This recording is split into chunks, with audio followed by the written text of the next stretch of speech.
Hi, it's Rebecca Sullivan from Lewisville Family Counseling. We are reading Chapter 25 of Just One Thing, Developing a Buddha Brain One Simple Practice at a Time by Dr. Rick Hansen.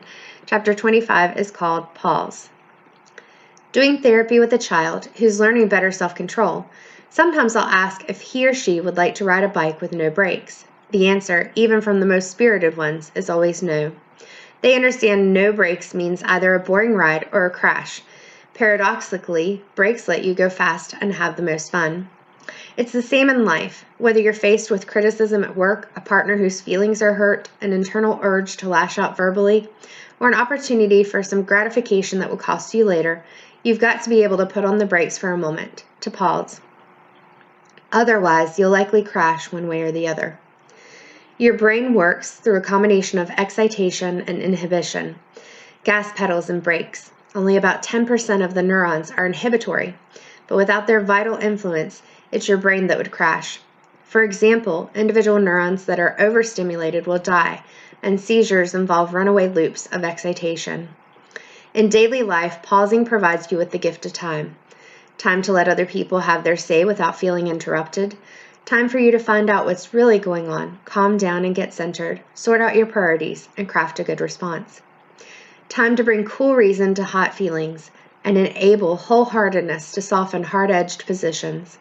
Time for the better angels of nature to take flight in your mind. How? Let yourself not act. Sometimes we get caught up in the never-ending doing that it becomes habit. Make it okay with yourself to simply be from time to time. A few times a day, stop for a few seconds and tune into what's going on for you, especially beneath the surface. Use this pause to make space for your experience, like airing out a long-closed closet into a big room. Catch up with yourself. Before beginning a routine activity, take a moment to become fully present. Try this with meals, starting the car, brushing your teeth, taking a shower, or answering the phone. After someone finishes speaking to you, take a little longer than usual before you reply. Let the weight of the other person's words, and more importantly, the person's underlying wants and feelings to really sink in. Notice how this pause affects you and affects the other person's response to you. If an interaction is delicate or heated, slow it down. You can do this on your own, even if the person keeps rat-a-tatting away. Without being deliberately annoying, you could allow a few seconds more silence or even longer before you respond, or speak in a more measured way. If need be, pause the interaction altogether by suggesting you talk later, calling a timeout, or, last resort, telling the other person you're done for now and hanging up the phone. In most relationships, you do not need the permission of the other person to end the interaction.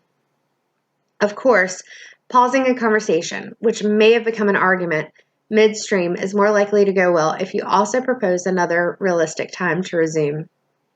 Before doing something that could be problematic, like getting high, putting a big purchase on a credit card, firing off an irritated email, or talking about person A to person B, stop and forecast the consequences. Try to imagine them in living color, the good, the bad, and the ugly. Then make your choice. Last, for a minute or more each day, pause globally. Just sit, as a body relaxed and breathing, letting thoughts and feelings come and go as they will, not chasing after them. Know where you need to go, nothing you need to do, no one you need to be. Pause from doing, sinking into being. So let's all practice that this week, that when we are feeling a certain type of way about ourselves or anyone else, that we take a moment to pause and think about what we want to do, what the consequences are, and what would be the best way for us to move forward. Thank you all. I'll see you next week.